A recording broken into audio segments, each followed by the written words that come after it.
ఈశాన్య భారతదేశంలోని పచ్చని వర్షారణ్యాల లోతుల్లో ప్రతి ఉదయం కొండలను పొగమంచు కప్పి తడి మట్టి వాసనను వెదజల్లే ఈశాన్య భారతదేశంలోని పచ్చని వర్షారణ్యాల లోపల హరినగర్ అనే చిన్న గ్రామం ఉంది.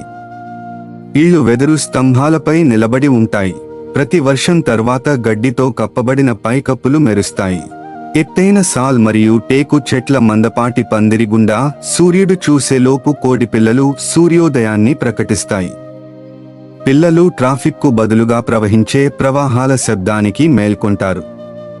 12 ఏళ్ల ఆసక్తిగల రవి తన తల్లి తమ చిన్న పొలం నుండి తాజా కూరగాయలను సేకరించడానికి సహాయం చేస్తూ తన ఉదయాలను గడుపుతాడు.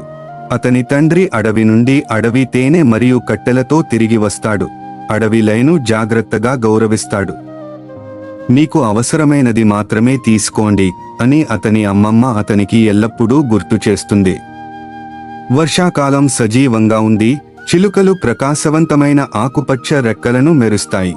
కోతులు కొమ్మల మధ్య దూకుతాయి మరియు కొన్నిసార్లు సుదూర ఏనుగుల అరుపులు సంధ్యా సమయంలో ప్రతిధ్వనిస్తాయి. వర్షాకాలంలో ప్రకృతి సంగీతంలా పైకప్పులపై భారీ వర్షాలు మోగుతాయి, మార్గాలను బురద సాహసాలుగా మారుస్తాయి. సాయంత్రాలు మాయాజాలంగా ఉంటాయి.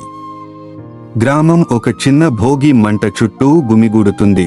పెద్దలు అటవీ ఆత్మలు మరియు ధైర్యవంతులైన పూర్వీకుల కథలను పంచుకుంటారు. చిన్న చిన్న నక్షత్రాలలాగా మిణుగురు పురుగులు మెరుస్తాయి మరియు పాలపుంత స్పష్టమైన రాత్రి ఆకాశంలో విస్తరించి ఉంది. అక్కడ మాల్స్ లేవు, బిగ్గరగా హారన్లు లేవు, మెరుస్తున్న బిల్ బోర్డులు లేవు. కానీ ఏదో గొప్పది ఉంది: సమాజం, సరళత మరియు ప్రకృతితో సామరస్యం.